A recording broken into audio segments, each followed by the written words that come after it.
Hi everybody, this is Jenny Lee, and this video is going to be about a persuasive speech that I did today in my public speaking class. And I decided that because it was such a powerful speech to me and it was something that touched my heart, that I just wanted to put it out there and share it, and in hopes that other mothers like me can take into consideration the importance of having our children be outdoors more and depend less on social media and gadgets. You know, this project was a little bit hard for me because I've been struggling with not only what to write about, but how to make time for something that touched upon my everyday life. You know, I work crazy hours to support myself through a very challenging time in life where I'm learning how to manage my household on my own, really without any family or friends that are around. I cook all of my meals because if I happen to eat outdoors, I get pretty bad allergic reactions to it. I work crazy hours. I wake up sometimes at 2 in the morning to cook my meals, and I drive an hour to and from work, and I work 11-hour shifts to come home to study, to cook, to clean, and do it all over again the next day. You know, and I still try to wake up with a smile to keep going.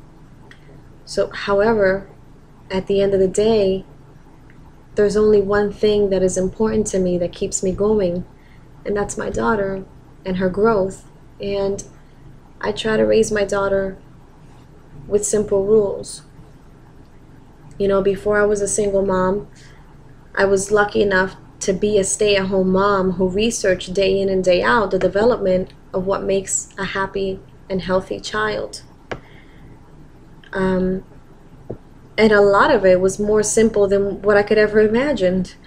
But it's easily overlooked because of the way that we're programmed to live our lives on a daily basis. We're so used to rushing and finding more gadgets to make the rush even faster. Eating on the go, shopping from home, working hard to spend money on the latest gadget, or becoming the best consumer that we can be.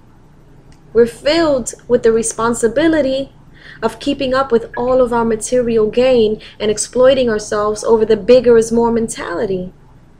However, we still stay up at night tossing and turning, wondering, when the hell do I get a break from all of this? Or, oh boy, I need a vacation. Yet, how many of us actually stop and think about how this consumer mentality to buy happiness is somehow not meeting the need of our own well-being? So back to the simple rules that I have for my daughter Mia Bella, and how all of this correlates. See, when doing all the research that I did as a stay-at-home mom, I decided to never pay for cable. It's something that me and my ex decided to do, which I'm glad it's what I learned. Because not only does it lower my bills and puts money back into my pocket, but it forces my daughter to use books and imaginative play, and most importantly, self-reliance to develop confidence in her own abilities.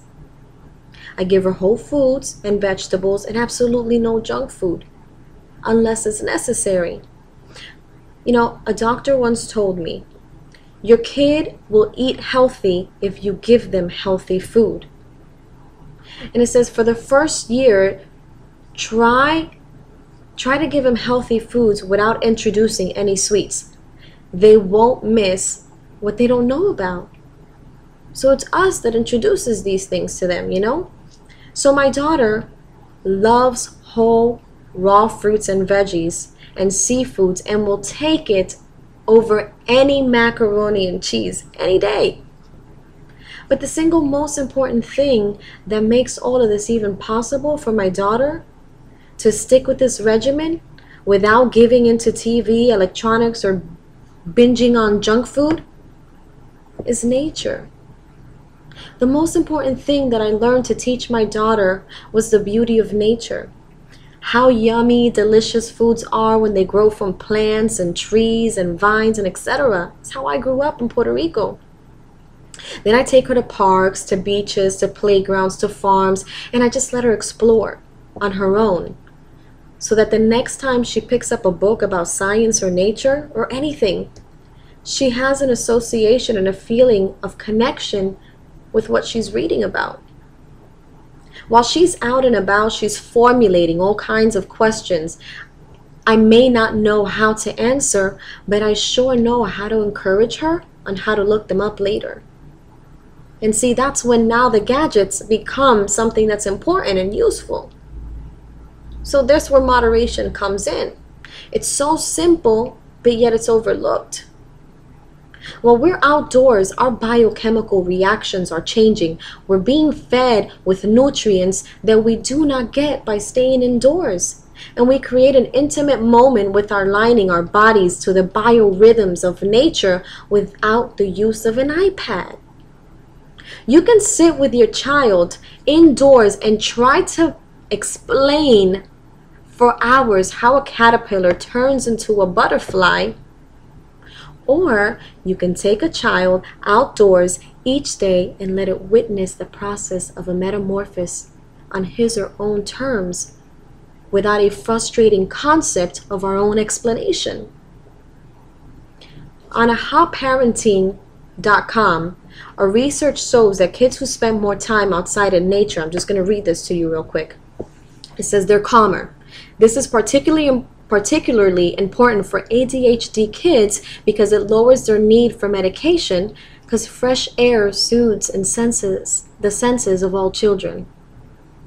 They're happier. Studies show that sunshine, fresh air, and physical activity all encourage good moods and reduce tendency towards depression. So it's like, you're doing your prevention now so that you don't have to worry about putting your kid through psychological needs later. They're happier. Studies show sunshine. I've just read that. They're less likely to be overweight. Pediatrics recommend at least an hour of play during childhood to protect against obesity and diabetes, which is a big one. They're healthier.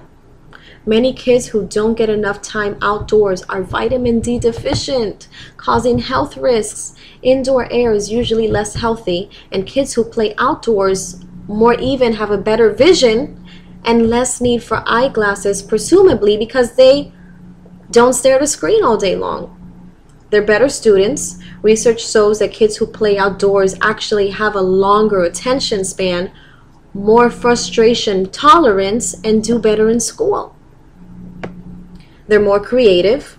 Outdoor play is often less structured than what kids do indoors with technology, so kids actually get to exercise their imagination as well as their bodies.